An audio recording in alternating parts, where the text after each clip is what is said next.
Hello friends नमस्कार केतक digital Kaif को आपण समस्त को स्वागत। आज वीडियो रे देखिबा आपनकर आधार कार्ड रो बायोमेट्रिक डाटा आपण किपरि भाबे रे घरे बसी ऑनलाइन माध्यम रे आपण लॉक किंबा अनलॉक करि परिबे। एक्चुअली मन रे आसुथिबो बायोमेट्रिक डाटा एक्चुअली कोड आपण जतबे आधार सेंटर जाउचंती बायोमेट्रिक अपडेट करउचंती तो आपनकर हैंड थंब स्कैन जोडा हाथर स्कैन बोली हम कहउचे, देन फेस स्कैन मुहर स्कैन एवं आखिर स्कैन अर्थात रेटिनार स्कैन ये सब फोटो सेठारे निया जाए। यह सब फेसर स्कैन बोली आमे कहि परिबे ताकू। तो मन रे प्रश्न आसुथिबो आमे काहे कि आधार कार्ड रो बायोमेट्रिक डाटा को लॉक और अनलॉक आमे करिबा। तो आपण मन जानथिबे जो माने साइबर अपराधी बा साइबर क्रिमिनल जहाँ को आमे हैकर बोली कहउचे, से माने ए सब बायोमेट्रिक डाटा को चोरी करी तार मिसयूज करूचंती करी आपनकर बैंक अकाउंट मध्ये टंका गायब कर दउचंती। तो आपण माने दैनंदिन जीवन रे न्यूज रे मध्ये आपण अपडेट पाइथिबे।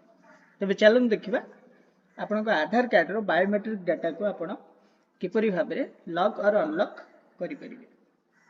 तबे चलन देखिबा कंप्यूटर किंबा लैपटॉप रे जेकोनोसी को ब्राउजर ओपन करंतु, सर्च करंतु UIDAI आधार ऑफिशियल वेबसाइट को आपण प्रथमे ओपन कर दियंतु।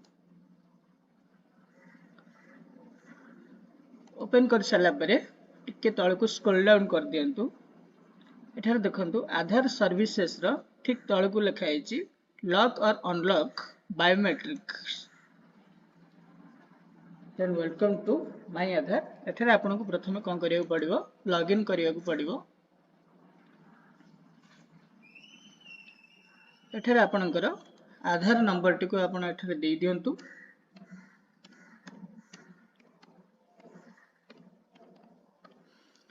पाखरे थिया कैप्चा टी को माध्यम भला भाबरे दे दियंतु।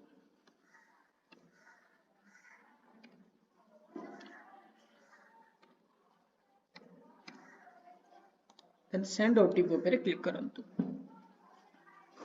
ओटीपी जनरेशन सक्सेसफुली आपनक आधार मोबाइल नंबर लिंक थिबा मोबाइल नंबर को एक ओटीपी जीवो।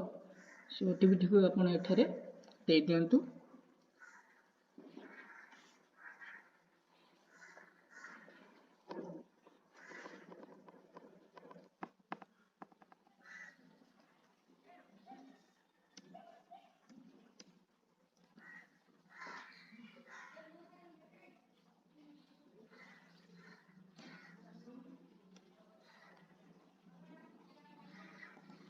लॉगिन पर क्लिक करंतु।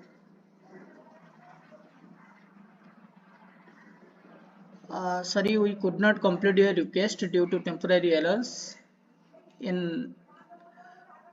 accessing our background service. Again आपण कोन करंतु लॉगिन ऊपर क्लिक करंतु।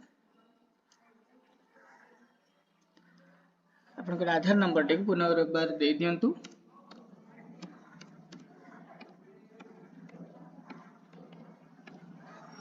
कैप्चा टे भला भाबरे दे दियंतु।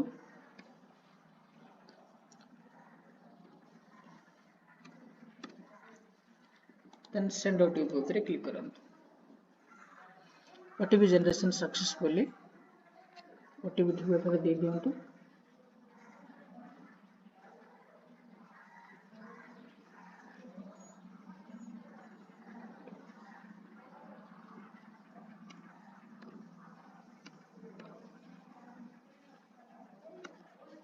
देन आपण लॉगिन ऊपर क्लिक करंतु।